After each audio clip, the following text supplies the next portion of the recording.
दोस्तों, Lucknow super giants और Delhi Capitals की टीम के बीच खेले गए आईपीएल 2026 के मुकाबले के बाद एक बार फिर से लखनऊ सुपर जायंट्स के जो मालिक संजीव गोयनका है, उन्होंने वही हरकत कर दी है जो आईपीएल 2025 के दौरान उन्होंने किसके साथ की थी?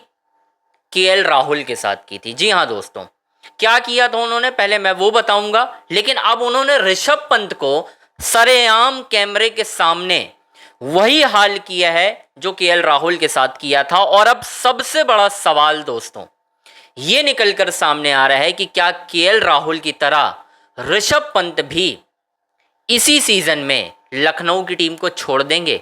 क्योंकि ऋषभ पंत की भी दोस्तों सेल्फ रिस्पेक्ट है, और जिस तरीके से कोच जस्टिन लेंगर, उनकी फैमिली, ऋषभ पंत खड़े हुए थे और संजीव गोयनका ने जिस तरीके से सवाल जवाब किए हैं ऋषभ पंत से, जिस तरीके से उन्हें भरे आम, मतलब जिस कहते हैं ना कि भाई साहब बेइज्जत कर देना, इतनी तमाम पब्लिक देख रही है, फैंस देख रहे हैं और आप ऋषभ पंत को बेइज्जत करोगे? अरे भाई सुपरस्टार है वो हमारा, और आपने क्या किया है? वही हाल कर दिया है। विस्तार से मैं दोस्तों बताऊंगा, बस आपको पूरा वीडियो देखना है, एंड तक डिटेल में बताऊंगा कि आखिर क्या किया है ऋषभ पंत के साथ और अब ऋषभ पंत क्या करने जा रहे हैं। मतलब यार ये नहीं चलेगा, मैं आपको डिटेल से बताता हूं दोस्तों। लखनऊ सुपर जायंट्स की टीम ने ना आईपीएल 2025 की जब नीलामी हुई थी तो आपको ही मालूम है क्या हुआ था। ऋषभ पंत के ऊपर पैसों की बारिश कर दी थी और इतने ज़्यादा पैसे खर्च कर दिए थे जिसके बाद लोगों को लग रहा था कि यार ऋषभ पंत ना थोड़ा सा ओवर प्राइज्ड हो गए हैं।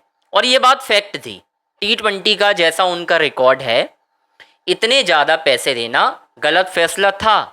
संजीव गोयनका ने बड़ी बड़ी बातें की पॉडकास्ट में जाकर कि जब ऑक्शन होने वाला था तो किसी ने कहा कि आप युजवेंद्र चहल को खरीद लें, किसी ने कहा आप जॉस बटलर को खरीद लें, लेकिन किसी ने ये नहीं कहा कि भाई आप ऋषभ पंत को क्यों नहीं खरीदते। और मैंने खरीदा, भरपूर पैसे दिए, लेकिन वो जो पूरा सीजन रहा ऋषभ पंत का दोस्तों, वो बल्ले के लिहाज से सुपर फ्लॉप रहा।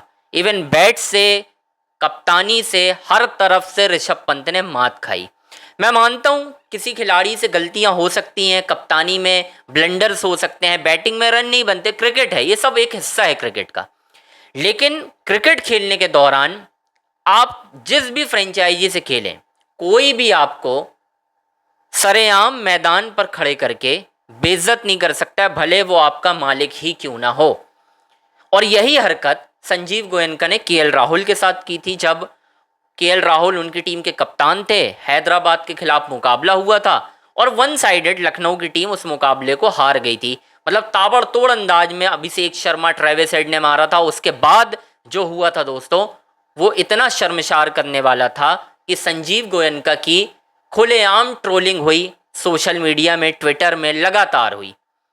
क्यों हुई थी वो ट्रोलिंग? इस वजह से हुई थी क्योंकि आपने बतौर मालिक केएल राहुल, जो भारतीय टीम का सितारा है, जी हाँ मैं सितारा कहूंगा क्योंकि केएल राहुल का भी कंट्रीब्यूशन है इंडियन क्रिकेट में।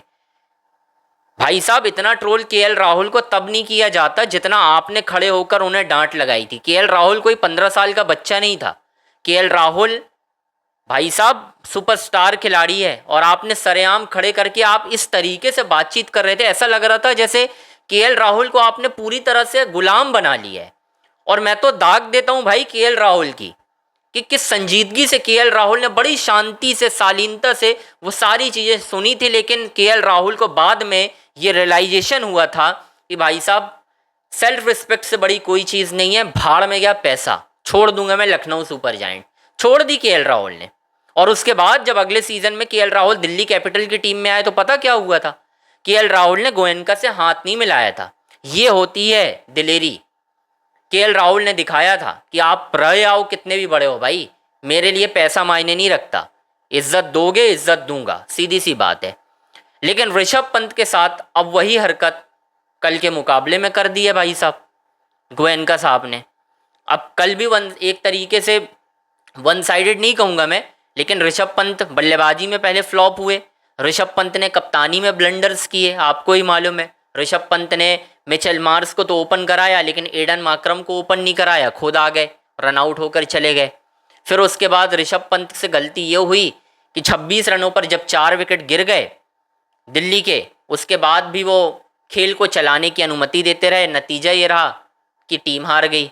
अब हारने के बाद दोस्तों मुझे बिल्कुल वही पल याद आ रहे थे जो केएल राहुल के साथ हो रहा था। मतलब ऐसे खड़ा किया यहाँ सामने ऋषभ पंत को, इस तरफ कोच जस्टिन लेंगर, सामने गोयनका, कुछ और सपोर्ट स्टाफ थे, और उन्होंने ऋषभ पंत से सवाल पूछना शुरू किया। ऐसे होता है ना जैसे कोई मास्टर होता है जो अपने स्टूडेंट को खड़ा करता है और डांट लगानी शुरू करता है। अरे भाई, Rishabh Pant is not your student भाई। आपने खरीदा एक फ्रेंचाइजी को, वो आपकी कप्तान, आपने कप्तान बनाया है। आप अब उनसे ये सवाल नहीं पूछोगे, सवाल पूछेगा मैनेजमेंट। आप मालिक हो, और अगर कॉन्ट्रैक्ट में कहीं ये है कि मालिक भी कुछ भी पूछ सकता है तो वो अलग मैटर है भाई। लेकिन फिलहाल आप क्या हो, आप मालिक हो, आप ऐसी बात नहीं कर सकते। आप ऋषभ पंत को खड़े होकर जिस तरीके से, जो आपके इनिशियल रिएक्शन थे, ऐसा लग रहा था कि आप बोल रहे हो कि भाई तूने ये क्या किया, तो भाई मत कप्तान बनाओ। बड़ी सीधी सी बात है यार। मतलब हो क्या रहा है भाई। और ये गोयनका का पहला मैटर नहीं है, संजीव गोयनका का भाई। सब पुणे, जब पुणे सुपर जायंट टीम थी, आपको ही मालूम है, जिसमें महेंद्र सिंह धोनी खेलते थे, उसमें खुलेआम कितने सारी बयानबाजी हुई महेंद्र सिंह धोनी को लेकर। साक्षी धोनी ने तो क्या कुछ नहीं कहा गोयनका के खिलाफ। गोयनका ने भी बड़ी ट्रोलिंग की महेंद्र सिंह धोनी की। केएल राहुल की आप ट्रोलिंग कर रहे हो, फ्रेंचाइजी ट्रोलिंग कर रही है केएल राहुल की। भाई ऐसे कैसे कर सकते हो आप? इंडियन टीम का सितारा है वो। सेम चीज आप ऋषभ पंत के साथ कर रहे हो वहां पर। भाई ये मुझे समझ नहीं आया यार, मैं सच बताऊं आपको भाई, बिल्कुल गलत चीजें हुई हैं ये ऋषभ पंत के साथ। और अब सबसे बड़ा सवाल ये है कि क्या ऋषभ पंत भी केएल राहुल की तरह पैसे को साइडलाइन करके अपनी सेल्फ रिस्पेक्ट बचाने जाएंगे? क्या ऋषभ पंत ये बोलेंगे कि मुझे नहीं खेलना है इस फ्रेंचाइजी से, मैं 20 सीजन छोड़ रहा हूँ? नहीं खेलो एक सीजन, क्या फ़र्क पड़ना है भाई। तमाम फ्रेंचाइजी खरीद लेंगे ऋषभ पंत को, इतने तो ख़राब नहीं हो आप, कभी ना कभी तो रन बनाओगे, ये बात बिल्कुल तय है। तो ये तो हो ही नहीं सकता कि ऋषभ पंत को कोई खरीदे ना। 27 नहीं 30 करोड़ में खरीद सकते हैं ऋषभ पंत को। तो आप पहले ये चीज़, हरकतें बंद करो जो आप कर रहे हो गोयनका जी। अब देख लो, आप सोशल मीडिया में ट्रोलिंग हो रही है, अब गोयनका साहब करवाएंगे अपना पीआर, देंगे इन्फ्लुएंसर को इंटरव्यू, रणवीर इलाहाबादिया के पास जाएंगे, राज सोमानी के पास जाएंगे, बड़ी बड़ी बातें करेंगे। भाई मुझे ऐसे लोग बिल्कुल पसंद नहीं है यार जो खुलेआम मैदान, भाई आप होटल में जाके बात करो ना मैच के बारे में जो बात करनी है, बीच मैदान पे आप कैमरे के सामने क्यों करते हो? मतलब आपका एम बिल्कुल क्लियर है कि मुझे शर्मसार करना है प्लेयर्स को। यही सारी चीज़ें तो हो रही हैं। अगर कुछ इसके अलावा हो रहा है तो आप बता दो मुझे। खैर दोस्तों, आपकी जो भी राय बन रही है कमेंट बॉक्स में ज़रूर बताएं। हमारे चैनल अंजनी ऑन स्ट्राइक को आपको लाइक करना है, सब्सक्राइब करना है, शेयर करना है। सारी बड़ी अपडेट आपको इसी चैनल पर मिलेगी, कहीं और आपको जाने की ज़रूरत नहीं है। बस इस चैनल को लगातार सब्सक्राइब करो और नोटिफिकेशन की घंटी ज़रूर बजाओ।